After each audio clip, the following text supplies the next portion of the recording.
Comme beaucoup d'entre vous ici ce soir, j'ai grandi dans ce que j'appellerais le mode de survie. Lorsque vous êtes en mode survie, vous vous concentrez sur la façon de passer la journée en un seul morceau. Et lorsque vous êtes en mode survie à 5, 10, 15 ans, il n'y a pas beaucoup de place pour des mots comme communauté et vous. Il n'y a de la place que pour je et pour moi.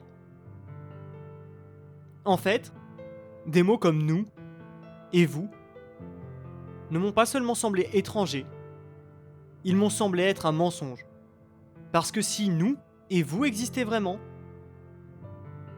s'il y avait vraiment quelqu'un qui regardait, écoutait et s'intéressait à moi, alors je serais déjà sauvé.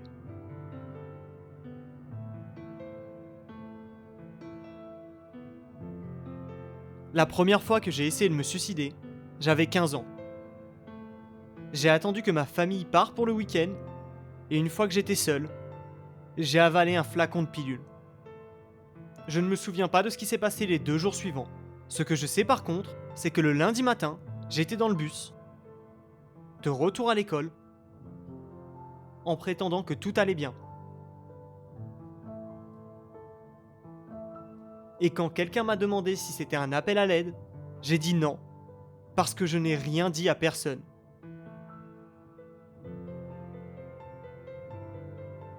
On n'appelle à l'aide que si l'on croit qu'il y aura quelqu'un pour nous aider.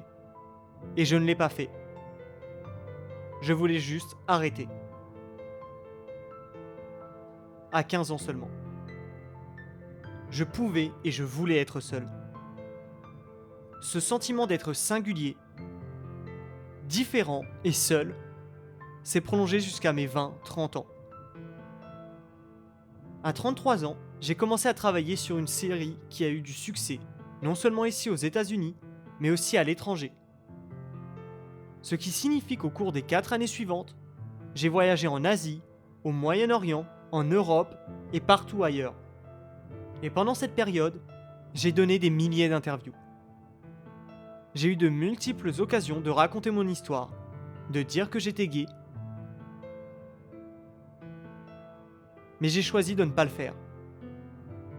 Je l'ai dit en privé à ma famille et à mes amis, aux personnes en qui j'ai appris à avoir confiance au fil du temps, mais publiquement, je ne l'ai pas fait. Lorsqu'on me demande de choisir entre faire semblant et sortir du placard, je choisis la première option. J'ai choisi la dissimulation.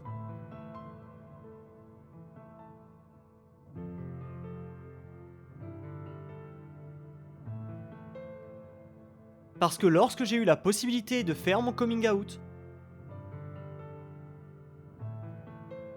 j'ai pensé à l'impact que cela pourrait avoir sur moi et sur la carrière pour laquelle j'ai travaillé si dur. J'étais rempli de peur, de crainte et de colère, qui s'est accumulée pendant de nombreuses années.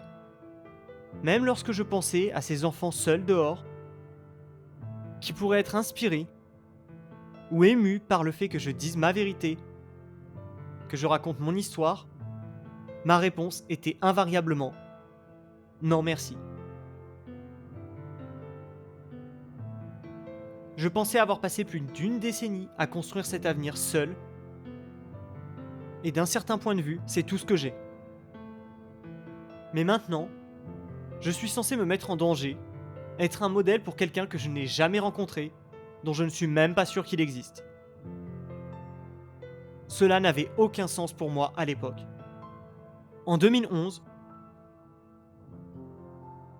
j'ai pris la décision d'abandonner le métier d'acteur et beaucoup d'autres choses que je croyais auparavant être importantes pour moi. Et après avoir abandonné les scénarios et les décors dont je rêvais enfant et l'attention que l'on ne m'avait pas donnée, il ne me restait que ce que j'avais au début. Moi et moi seul. Et ce n'était pas suffisant.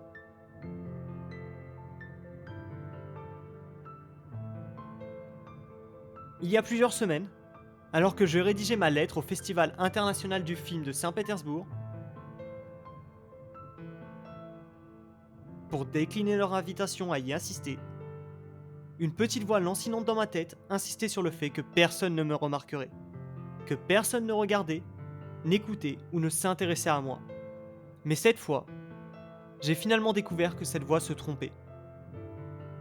J'ai pensé, si une seule personne le remarque, si une seule personne écoute et intègre ma petite histoire, dans une autre beaucoup plus grande et plus importante, alors mon histoire vaut la peine d'être racontée. Je me suis dit, laissez-moi être pour quelqu'un d'autre ce que personne n'a été pour moi.